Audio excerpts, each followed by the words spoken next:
Ladies and gentlemen, the subject we're about to discuss has some elements of danger in it. One of the elements of danger in discussing human communication is that we'll always be able to say, gee, I know all about it. I've heard this before, and it's true. But that's one of the dangers, as we shall see in a very few moments. Ladies and gentlemen, because the way we communicate has such an important bearing on almost every aspect of our daily lives, it's a little wonder that so much of our recent research and new thought and new consideration has been given to its place in our daily lives. We have tensions, hostilities, misunderstandings, which go from bad to worse and bad or ineffective communication. They come from that, and new and considerable thought has been given to this now, but not always has it impressed people with either its simplicity or its importance. And we'll soon hear why it's both. What is not so well known as, oh, I know all about it, is how we got that way. Like, for example, what causes us to flare up? Why is it so hard to get people to cooperate with us? Why? Why are we avoiding people with whom we don't seem to be able to communicate? And why don't people understand us better? These and many other similar questions are very relevant these days, and they're legitimate and they're important to us. What we're about to hear is only an introduction to the subject of human communication. Sometimes it is called general semantics. I'll try to explain that very briefly. But in the main, away from the many complicated books on the subject, it's intended to be practical and down to earth and generally free from technical terms. I hope that's the way you find it. Most of the material comes from sources that are well known in the field and from some of the author's own experiences in over a quarter of a century of writing and speaking and teaching. What we found is that human communication, and most people have already found it, is much more than just people talking to each other. Think of it. Just people talking to each other. Using words correctly, at least to the extent that the books or the authorities on grammar tell us they should be used, is not enough. Nor is the dictionary meaning of words always enough to help us out of our problems of misunderstanding and meaning. The dictionary frequently gives so many meanings of one word that we don't know which of the meanings to accept. But the way that word or the meaning of that word affects you and your gut or your nervous system is what this is all about. The effect of words on the nervous system is what we're talking about, and not what the dictionary says the words mean. Unless this is understood, then oversimplification may be misleading and even dangerous. Therefore, it's essential that this be regarded only as a beginning, enough to scratch the surface. Hopefully, we will use it as a stepping stone to even further readings, but mostly further study. And I call it research, but research is simply to say, why did this happen? How did this happen? What can I do to prevent it happening in that way? That's what doctors do. That's what scientists do to find out what the effect of what they're talking about or what they're researching really is.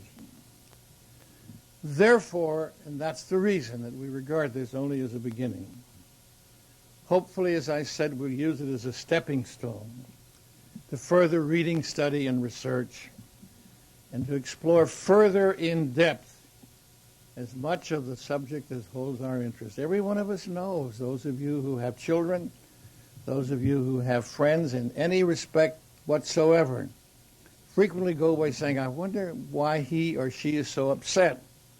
I wonder what I said to the kids that got them upset. We need to know more about words and their effect on the nervous system of human beings, and we'll talk some more about that.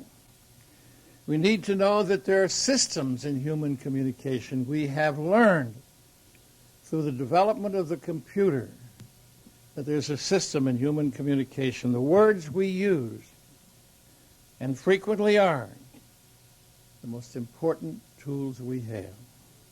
But even the best of tools, ladies and gentlemen, we need to remember, when not used properly, think of it, are of little value and could even be hazardous.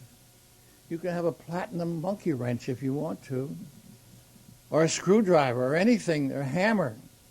If you don't know how to use it, it doesn't make any difference whether it's made of gold or platinum or diamonds.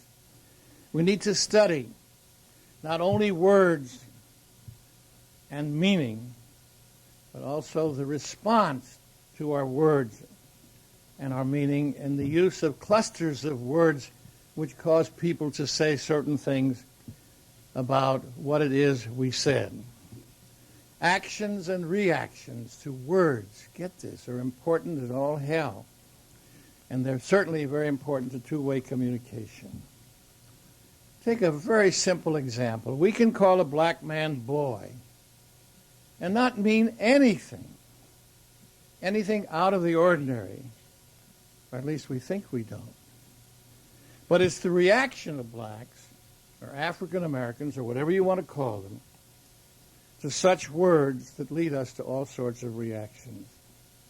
We need to observe, to listen aggressively and attentively and analytically, to watch for reactions to the listener of the words we use, and to make certain that we're being understood and not just making noises that pollute our communication. Some of you may or may not know I lectured for approximately 8 years at the jail in St. Louis County. And I never missed any occasion not to point to one or two black guys, African Americans in the group, and say, anybody ever call you boy? The reaction was always the same, yeah. You like it? No. What'd you do about it? I'll never forget the guy who said he worked for Metropolitan Sewer District. He said, yeah, his boss called him boy. What'd you do about it? I told him I didn't want to be called no boy. What did he do? Well, he called me a boy again. Then what did you do? Well, said the guy sitting in the front row in the prison uniform, prison clothes, and he said, I went out to my truck and got my shovel, brought it back in, hit him over the head with it. He was called boy. Ladies and gentlemen, that's all he could do was hit him over the head with a shovel. Maybe unfortunately, or fortunately for some people, because they like to really get into all sorts of problems when they don't like what somebody else says. That's the way out. So I said to this guy, where are you? He said, you can see where I am. Look at all the bars on the windows. I said, yeah, I can see where you are because I'm leaving here in a little while, but you ain't going to leave for quite some time. By the way, where's your boss? For the first time, he scratched his head. And he said, oh, I guess he's still working. I said, fine, you just think about where you are because you hit him over the head with a shovel. Yes, we can call a black man boy and not mean anything, or think we don't. But if they do, this again is of the utmost importance, is what people think they like to hear or don't like to hear, that in large measure need to govern what we say, when we say it, and how we say it. We can also ask ourselves such questions as, how did we get that way? And that comes from what we call language habits. Many books have been written, one of them especially, Language Habits in Human Affairs. Would you believe it? What can we do about observing and improving our communication so that there is better understanding, which means, ladies and gentlemen, less tension and less misunderstanding? Very important. We should be able to free ourselves from the hostility that frequently overtakes us in our attempts to communicate, and yet without communication we are absolutely nothing. Even dogs, animals can communicate. So do we, but we use words, we use language. All too often our communication results in roadblocks, really roadblocks, which instead of opening the way to better understanding, closes the door. And we don't realize when we walk away, saying, I ain't talking to him or her no more. And we've created a roadblock that came only from the use of words. That's why we can say at the very outset, words are the most important tools we have. So when we see that all too often our roadblocks, our communication results in roadblocks, instead of opening the way to better understanding, what would it hurt us to do to take a good look at it, how it got that way, and to see if we can't find out? Discussing our bad language habits and the part they play in fouled-up communication are included in the things we need to do. So this is not all there is, because no one knows all there is to the subject of human communication. The first book, would you believe this, written on the subject was in 1933 by a guy named Alfred Korzybski, who wrote 900 pages of a book which he called Science and Sanity. He thinks they both went together. And in it, the 900 pages, if you read them all, I've tried to read them all a number of times. Frequently have to skip some of it. It's very scientific. You'll hear some of it here. But in reading the pages, I come to one thing, that words are the most important tools we have. How words affect our gut, our nervous system, is about as important as anything can be. Some of you have heard me talk about this gut stuff. And even though we can only scratch the surface here, we can attempt it as a beginning. Because the problems in human communication and human behavior are so great, so complex, and so many, that the answers are so few and far between. That's what makes the problem. A lifetime of existing study can take place for each of us. I have frequently carried out some research. I call it research, may sound high class, but what it does is, for example, at a class at Washington University, bring some cookies to class, ask the people to get up to the board and write one or two words on the cookies, which are split so that they can't tell what they are. Make it a marketing problem so that the cookies, they can tell us whether it needs more salt or more sugar or less so tough or whatever it is. And everybody, 30 students, got up and put something on the board. When they got through, I opened up my briefcase and took out the box in which the cookies came, put it out in front of them, and there they saw animal cookies, dog cookies. I got to tell you, a lot of them got sick. Actually did. Had to leave the class. Some other time I came back and I put my head down, came purposely late to class. Put my head down, covered it with my hands, and said, I don't think I can talk tonight. I saw one of the worst accidents ever seen anyplace. And then I began to describe it, which I'll try not to do to you this morning. Began to describe it in terms of this 18-wheeler, which had run over the guy's head and the guy's guts and the guy's stomach, the whole thing. And in between this, some of the students also left the class to have to go and do whatever they had to do when their stomach gets upset. When they came back, I said, but I never saw such an accident. Nothing like that ever happened. I just made it up. But look what happened to you. And believe me, if you just stop to realize what words do, you will know what it means when people say, "You make me sick to my stomach." What does it? Something they ate? Chewing on my thumb and couldn't digest the blood or the bone or the skin? Not at all. It was the words I used. If you just remember that, you'll find out that some of the words you use will never be used again any more than the guy who called a black man boy and got hit over the head with a club with it.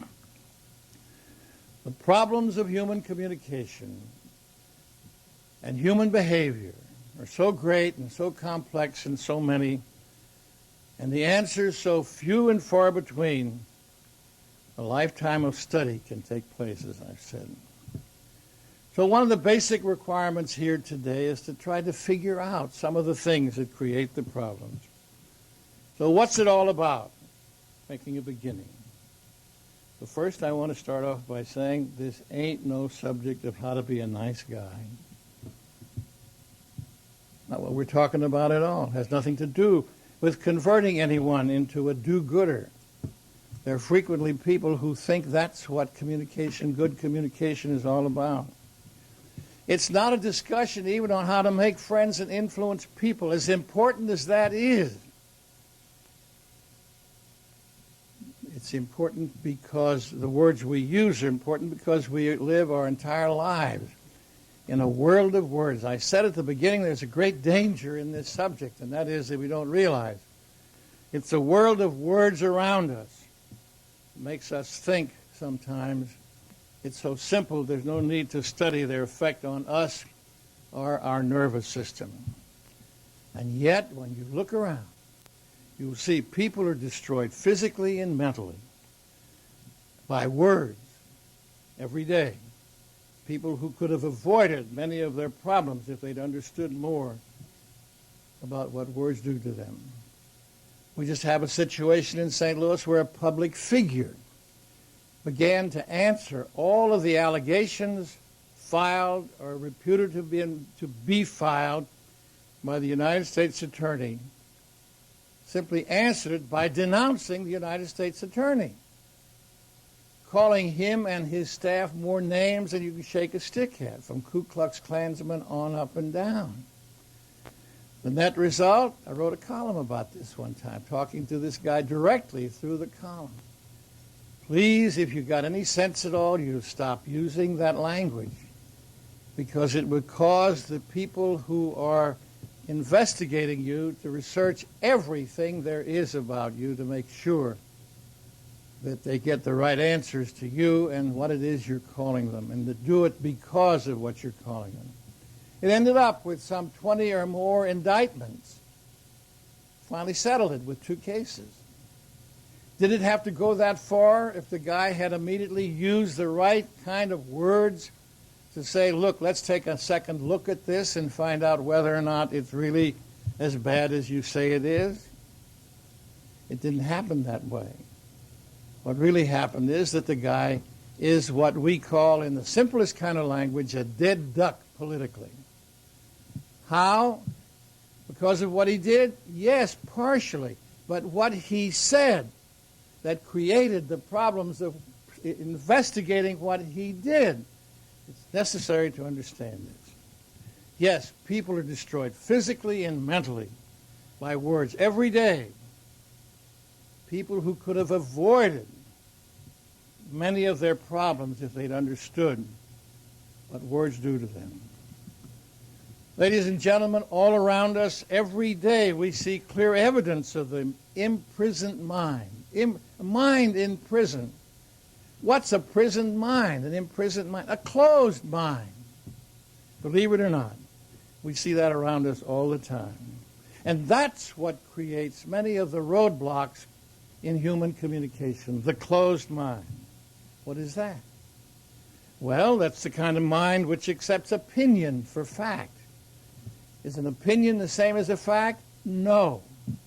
Once you realize that, you come to an entirely different conclusion about somebody's opinion with which you disagree. And you realize it's their opinion. Nothing wrong with that. Your opinion may be different. A fact you may argue with.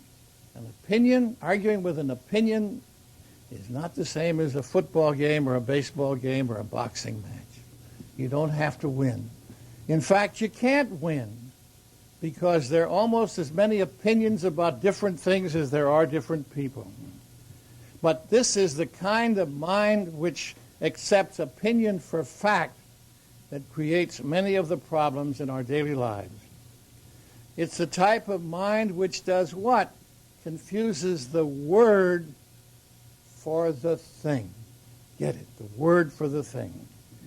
One of our problems in our communication is that we act as we do because we say something is so without it actually being so. It's only what we believe. And what we believe ain't necessarily so. Is there a difference? I frequently use one of the differences in lecturing in the St. Louis Metropolitan Police Department. Saying to a cop that stops a person for exceeding the speed limit, nobody likes it. I don't like it. I don't like to be stopped by a policeman for anything. It's a tough job they have, telling me what I can't do, what laws I have to obey, etc., and what laws I break. But if the cop comes up to you, remember this, please, it's as simple as ABC, but very complicated.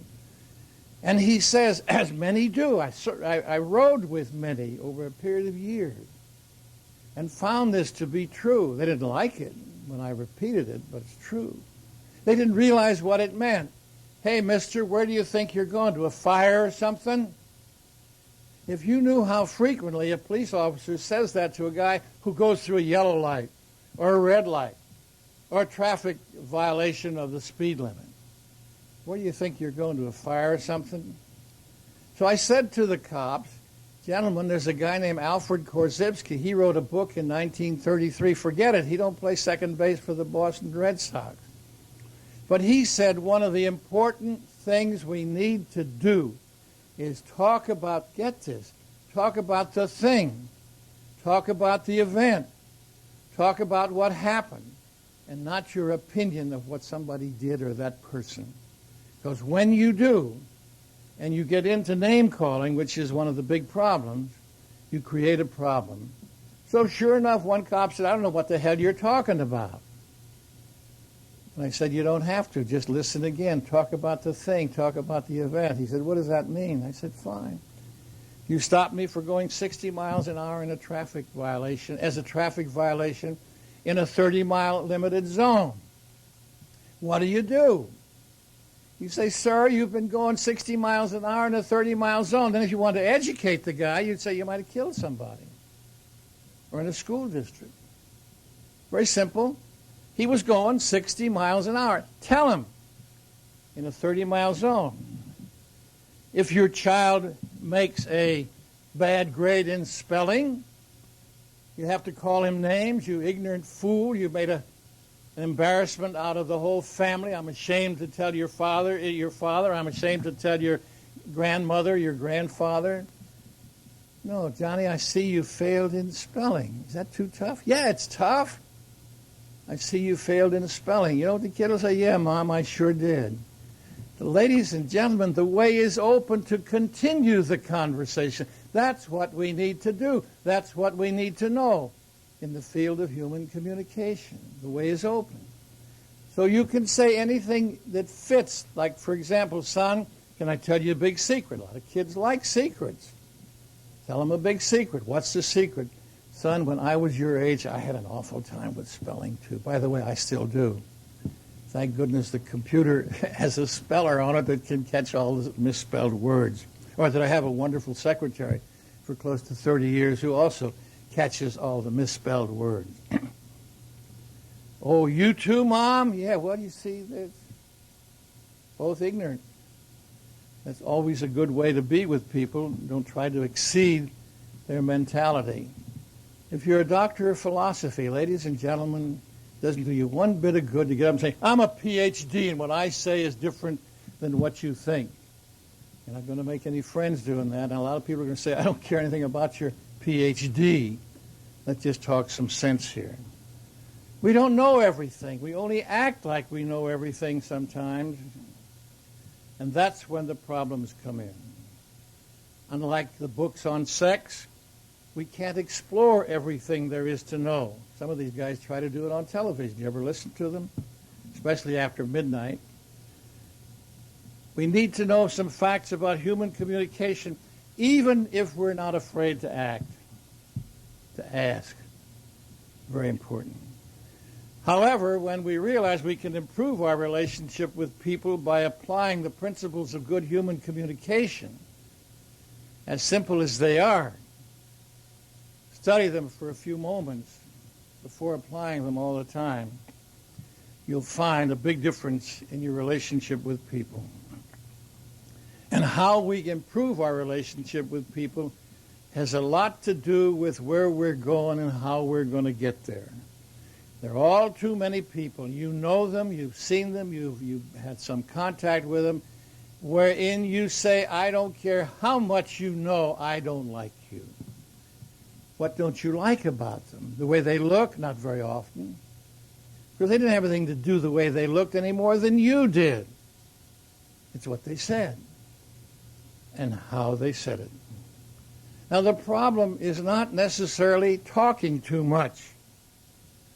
Most semantic problems most damage is done in our daily lives really not as a result of talking too much or using too many words. We do hear people say, you talk too much. And somebody frequently says, which stops all the communication, shut up and you'll solve all your semantic problems. Shut up may sound like a good idea, but unfortunately, it's not that simple anymore. We all know of many cases where talking too much has been a problem. But it's not the talk. It's frequently the way we said it, frequently the words we used. And we just talked a few minutes ago about being very careful about what you put in writing, because every day almost you see something that somebody put in writing that they shouldn't have put in writing, the way they did it, the words they used, which has created very serious problems for them. I don't need to go into them. What does it do if we know how to talk better? What does it do if we understand the effect of words we use on our nervous system? Well, it seems like a miracle sometimes, because among other things, these principles can help us to get better cooperation. Isn't that what we try if we handle other people, whether they're customers or people who work for us? To get better cooperation, to change attitudes, to prevent lost tempers, to avoid endless arguments. Ladies and gentlemen, how many times have we heard over and over again arguments which seem to get no place because somebody is trying to be the one who is the victor, who wins every argument, rather than makes it possible for you to get along better with other people. But there's something else that happens. And here I am just coming out of the hospital saying that it's possible to eliminate ulcers and headaches and sweaty palms that come from what? From our frustrations and communication with other people. And these are only the beginning of what better understanding of what talk can really do to us and for us. So if we start with the premise that the words are the most important tools we have, it leads to a further study of the effect of words on our nervous system. Words can be used to separate people or to bring them together. Ladies and gentlemen, we have warnings almost every day. People who say, I don't like the way you talk, or you say, or you feel without saying because you don't want to get involved with other people. Here are some of the signals which are given to us. I can't stand you. What does that mean, I can't stand you? They want to sit down? No, they can't stand to be around you. Why?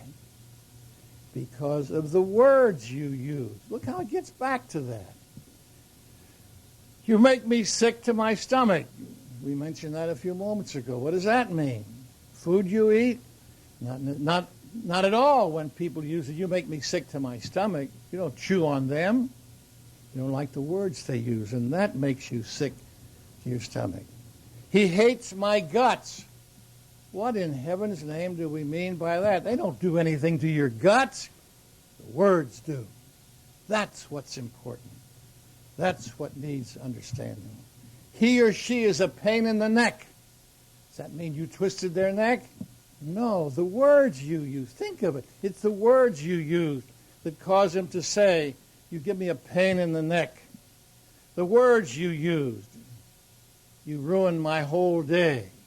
What ruined your whole day? How many times you read in the paper or noticed in divorce cases or even in the movies, I don't care where you see it or hear it among people yourselves, or you see it manufactured in plays or other instances in which people try to reveal what somebody else. You ruined my day. You're a headache to me. What, you punched him in the nose, hit him in the head, gave him a concussion of the brain? No. And some of the worst parts of it, I can't talk to you anymore. That's when we go to divorce court. That's when we separate people with whom we work. I can't talk to you anymore. And if it's somebody who's employed by you, you'll do something about making sure you don't have to talk to them anymore. And then those two words which we frequently use so often and with almost think utter devastation, shut up.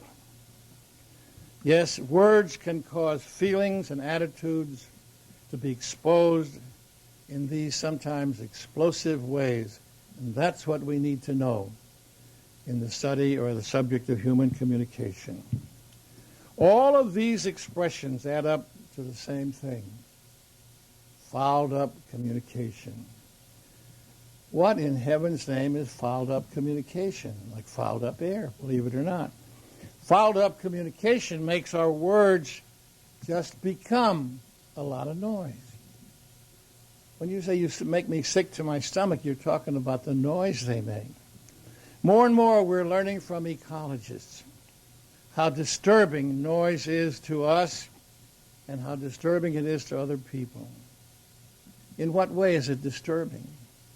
The words we use cause frustration, confusion, hostility, and anger.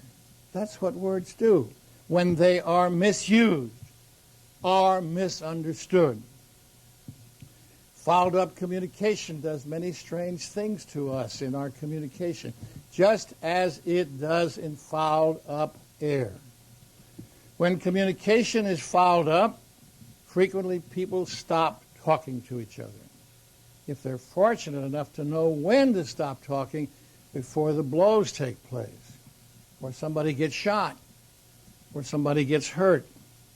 Read the newspapers and see very frequently, or how frequently, it says so many times, he shot him after an argument. He killed him after an argument. They may say a fight, but it's an argument. The word argument is the key to what we're saying here about words we use and their effect on the nervous system. So do these actions over misused words make sense? No. Are frustration, confusion, arguments, and fistfights and killing necessary over words? In heaven's name, why do we use them then to create these problems? It must be obvious that they're not. And yet we find high officials in business and industry and government and almost every level of human endeavor in deep trouble, because their communication is fouled up. So it is with some people, the more they talk, the worse their communication gets. Not because they talk so much, but because of the words they use and the way they use them. Ladies and gentlemen, if I had one word to put into the dictionary, it would be words we use dash what dash how. What we say and how we say it. How many times have we heard people say, I don't like the way you said it. But did I say anything wrong? No, it's not what you said. It's the way you said it. Please stop to figure out sometimes in arguments and discussions, in disruptions of our communication, was it in the way we said it? With most people, the more they talk, the worse their communication gets because they don't stop to realize the effect of words on the nervous system. But, ladies and gentlemen, talking alone should not be confused with effective communication. Again, I repeat, it's how we use the words, the meaning of the words we use, and their effect upon the gut, the nervous system of other people. So talking alone should not be confused with effective communication. They're not the same. We need to look beyond mere talk to correct situations when we communicate, when we have communication roadblocks, and they're thrown up between people. We need to examine, I repeat, the way we use language. We need to examine how others interpret our meaning. Ladies and gentlemen, our meaning is not necessarily the same as other people's meaning. So we need to take a closer look at our own language habits, not the grammar, but language habits, more specifically, our own bad language habits. And then by the simple declaration such as, everybody knows you can't change human nature, we relieve ourselves. Everybody knows you just can't change human nature. How many times have we heard this? We relieve ourselves of any obligation to improve our communication. How many times in my lifetime and in yours have you heard people say, well, it's just human nature, as if they know what human nature is, as if human nature is the same for each person, for every other person, as it is for us. And so, my friends, we made a beginning now in the field of human communication